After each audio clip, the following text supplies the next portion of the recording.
parler de la Bible avec les mots du jour, les expressions d'aujourd'hui et surtout vous parler à ma manière de la Bible. Je vais vous raconter des histoires en rapport avec la famille. Cette histoire est inspirée de faits réels, mais j'avoue, j'ai un peu abusé.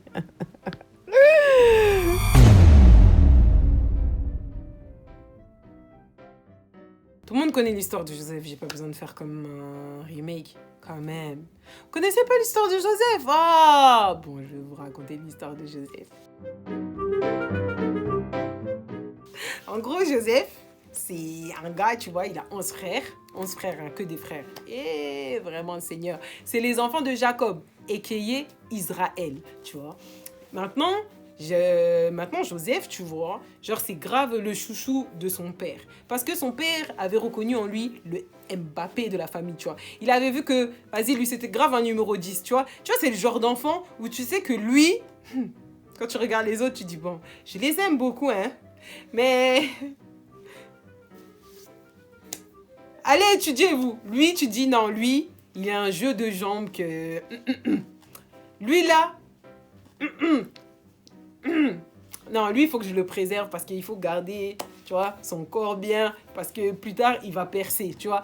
Jacob, il avait grave remarqué que son fils, là, il était particulier, que Dieu l'avait choisi, tu vois. Que Dieu allait faire de grandes choses à travers lui. Il savait pas forcément quoi, mais il savait que lui, il était à part. Donc, il le prenait bien, tu vois. Genre, il lui avait acheté une bête de tunique, tu vois. Genre, il avait bien sapé. Alors que les autres, vas-y, tranquille. Vas-y, les autres, ils étaient grave jaloux. Maintenant, le truc, c'est quoi? C'est qu'ils étaient encore plus jaloux parce qu'un jour, Joseph... je sais pas s'il fait la bêtise, parce qu'au final, toute chose concourt au bien de ceux qui aiment Dieu. Joseph, il vient et il commence à leur dire, ouais, j'ai fait un rêve. Et dans mon rêve, tout le monde se prosternait à mes pieds. Ah! Joseph! Tu te prends pour qui, wesh? Eh, il est sérieux, ton frère? Eh, il est sérieux? Eh, la vie, je vais le goumer. Eh, vas-y, prends ma veste, je vais le goumer. Non, vas-y, calme-toi. Non, mais d'où, moi, je suis ton esclave. Eh, je suis ton grand frère. Et respecte les yaya. Tu vois, ça a commencé à faire des petites bails comme ça. Eh, vas-y, venez. On va s'en débarrasser. Il trouve un trou, il le jette dans le trou et ils prennent sa tunique, il la déchire et tout. Il y a toujours une histoire de tunique, souvent, hein. Pas toujours, mais pour info, la tunique déchirée, il y a eu la même chose à la croix. Ils le jettent dans le trou et tout, et ils disent, vas-y, on va dire au daron qu'il est mort, tu vois. Maintenant, le daron... ouais, maman Nangae.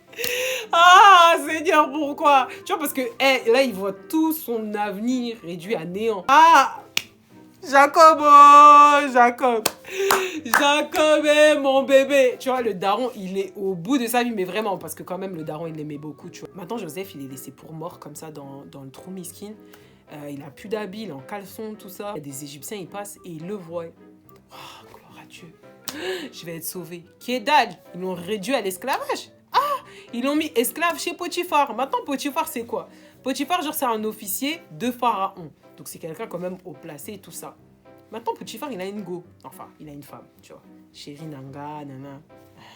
Kédal. Cette dame-là est vraiment Jézabel de l'ancien temps. Elle dit, l'enfant est mignon. Le garçon est mignon. Elle commence à lui refaire du rentre dedans et tout. Joseph, c'est un bon frère en Christ, tu vois. Lui, c'est un frère en Christ rempli du Saint-Esprit et tout. Il dit non, madame, et tout, c'est mort et tout. Vous êtes mariés. Et puis moi, je mange pas de ce pain-là. Moi, je me préserve jusqu'au mariage, tout ça et tout. Non, fais pas des trucs comme ça. Non, laisse-moi. Elle le chope. Ah, la Bible dit fuyer l'impudicité. Il commence à courir. Maintenant, la tantine, elle fait quoi? Elle l'attrape. Bah, chaque dedans, la chemise, elle se déchire. Ah! Donc moi, il m'a friendzone. Ok. Chérie.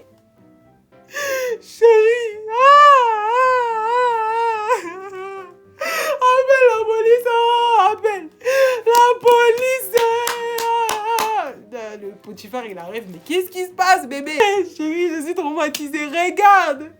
Regarde, je lui ai arraché la chemise parce que il a essayé de me violer. Potiphar dit quoi? Comment ça? Maintenant, miskin, Joseph, prison. Et un jour, il y a un gars et tout, il fait un songe et tout, nanana, il traduit son songe et tout. Nanana. Pharaon, un jour, il fait 2 songes.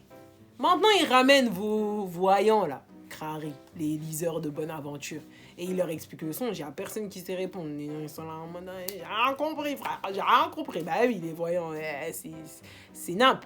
C'est des conneries, il faut arrêter, hein, les astrologies, compagnie, là, c'est de la connerie, c'est démoniaque. Bref. Maintenant, il y a le gars qui est en prison avec Joseph. Depuis, il est sorti et tout. Il a été remis en liberté. Je sais pas s'il avait un bracelet. Il était en liberté conditionnelle, sursis, je sais pas. Mais en tout cas, il était sorti, tu vois. Et moi, je connais un gars et tout. Nanana, une fois, il a traduit et tout. Donc, il faut venir Joseph. Ouais, Majesté, c'est comment? Tu m'as fait sortir de prison. C'est quoi le bail? C'est quoi le dièse? Est-ce que je sors définitivement? C'est comment et tout? Bref, Pharaon, il dit, bref. Il dit, attends, frère. J'ai un problème. Esclave. J'ai un problème. Il lui raconte son songe. Maintenant, Joseph, il fait la traduction du songe. Et Joseph est pris d'une intelligence divine. De ce songe, il commence à sortir, voilà, il va se passer ça, nanana. Maintenant, toi, tu vas faire ça. Pharaon, il est là, il se dit, mais regarde l'intelligence, regarde l'enfant, il a l'esprit de Dieu en lui. Non, il n'y a personne qui pourra prendre ta place. Frère, je t'établis ministre. Tu deviens le père de l'Égypte et tout.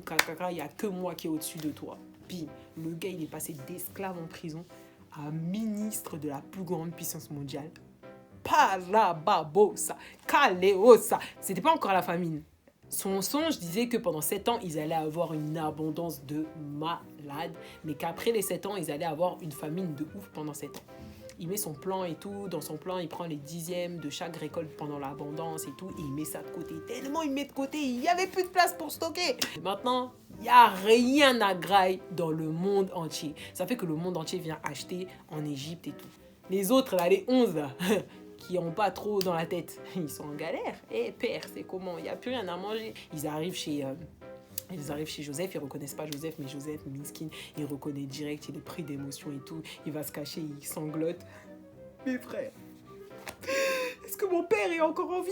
Donc il revient, genre, oui, il utilise un traducteur carré parce qu'il ne parle pas l'hébreu, d'après lui. Après, il leur dit, vous allez aller chercher votre dernier frère, blablabla. Pour l'instant, j'en mets un en prison et tout. Comme ça, vous êtes obligés de revenir. Maintenant, le daron Abraham, il dit, non, j'ai déjà perdu mon premier. Maintenant, vous êtes là, vous dites, Siméon, on ne sait même pas il est où. Je ne vous donne pas Benjamin. Non, Benjamin, bébé d'Agaï. Non, c'est mon dernier, s'il vous plaît. Non, c'est pas grave, on ne mange pas. À un moment, il disait à Abraham, père, là, c'est chaud. C'est chaud, il n'y a plus rien à graille. On va mourir, hein. C'est pas Abraham. Pourquoi je dis Abraham, pardon? C'est Jacob. Maintenant, il donne le dernier. Ils y vont et tout. Maintenant, à un moment, Joseph, il en peut plus. Il leur dit, ouais, ça y est, je suis votre frère et tout. Nanana. Les autres, ils sont là en mode, notre frère on est mort, les gars. Jacob, il leur dit, non, vous inquiétez pas et tout. Il n'y a pas de rancune, les gars. Vous m'avez manqué et tout ça. En fait, c'est Dieu. Il avait tout prévu. En fait, c'était pour que moi, je puisse vous sortir de la famine.